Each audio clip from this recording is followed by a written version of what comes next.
ಅಲ್ಲಿಗೆ ನಾನು ಬರ್ತೀನಿ. ದಮ್ಮು ತಾಕತ್ತಿದ್ರೆ ನೀನು ಬಾ ಅಲ್ಲಿ ನೋಡೋಣ. ಇದೇ ರಾಷ್ಟ್ರೀಯ ಪಕ್ಷದ ಕೆಲಸ ಮಾಡ್ತಕ್ಕಂಥ ಯಾವೊಬ್ಬ ಕಾರ್ಯಕರ್ತರು ಯಾರ ಮನೆಯೂ ಕುಂಡಿಗಳಲ್ಲ ಅಂತ ಹೇಳಕ್ಕೆ ಇಷ್ಟಪಡ್ತೀನಿ. ಜನ ಲಾಟ್ರಿಯಲ್ಲಿ MLA ಆದಂತವ್ರು, ನೀವು ತಾಲೂಕಿನಲ್ಲಿ ಲಾಟ್ರಿಯಲ್ಲಿ MLA ಆದಂತವ್ರು. ರೈತರು, ನೇಕಾರರ ಬೇಡಿಕೆಗಳು, ಅಕ್ರಮ ಮರಳು ಗಣಿಗಾರಿಕೆ ಮತ್ತು ಕುಡಿಯುವ ನೀರಿನ ಸಮಸ್ಯೆ, ಶಾಸಕರ ದುರಾಡಳಿತ ವಿರುದ್ಧ ಇಲ್ಕಲ್ ಮತ್ತು ಹುನಗುಂದ ಬಿಜೆಪಿ ರೈತ ಮೋರ್ಚಾ ವತಿಯಿಂದ ಇಲ್ಕಲ್ ನಗರದಲ್ಲಿ ಬೃಹತ್ ಪ್ರತಿಭಟನಾ ಮೆರವಣಿಗೆ ಹಮ್ಮಿಕೊಳ್ಳಲಾಗಿತ್ತು. ಹುನಗುಂದದ ಮಾಜಿ ಶಾಸಕ ದೊಡ್ಡನಗೌಡ ಪಾಟೀಲ್ ಎತ್ತಿನ ಬಂಡಿ ಏರಿ ಪ್ರತಿಭಟನೆಗೆ ಚಾಲನೆ ನೀಡಿದರೆ ಬಿಜೆಪಿ ಜಿಲ್ಲಾಧ್ಯಕ್ಷ ಆದಂತಹ ಶಾಂತಗೌಡ ಪಾಟೀಲ್ ಅವರು ಚಾಲನೆ ನೀಡಿದರು.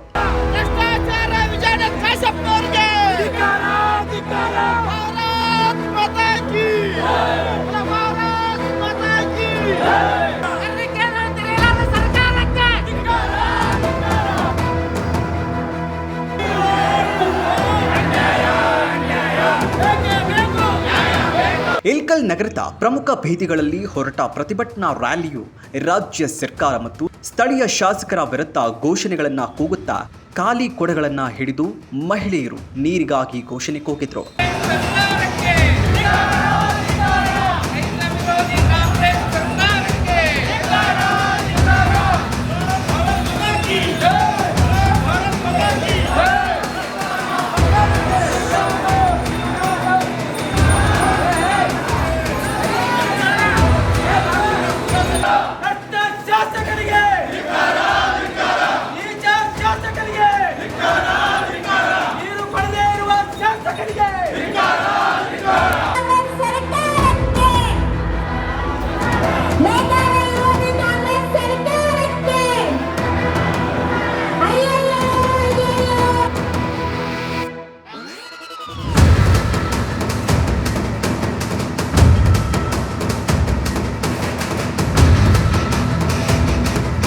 ತದನಂತರ ಕಂಠಿ ವೃತ್ತದಲ್ಲಿ ಪ್ರತಿಭಟನೆಯನ್ನು ಉದ್ದೇಶಿಸಿ ಮಾಜಿ ಶಾಸಕ ದೊಡ್ಡನಗೌಡ ಪಾಟೀಲ್, ಬಿಜೆಪಿ ಜಿಲ್ಲಾಧ್ಯಕ್ಷ ಶಾಂತಕುಮಾರ್, ಮಾಜಿ ಜಿಲ್ಲಾ ಪಂಚಾಯತ್ ಸದಸ್ಯ ವೀರೇಶ್ ಉಂಡೋಡಿ, ರಾಜ್ಕುಮಾರ್ ಭಾದವಾಡಗಿ, ಮಹಂತಗೌಡ ತೊಂಡೇಹಾಳ ಮಾತನಾಡಿದ್ದಾರೆ.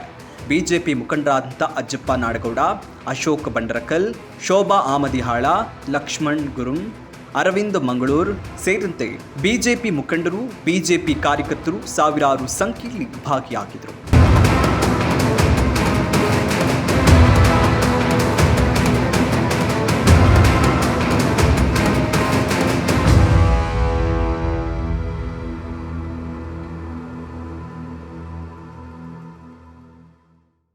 ಇನ್ನಷ್ಟು ಅಪ್ಡೇಟ್ಗಳಿಗಾಗಿ ಫಾಲೋ ಮಾಡಿ ವಿಜಯ ಧ್ವನಿ ನ್ಯೂಸ್.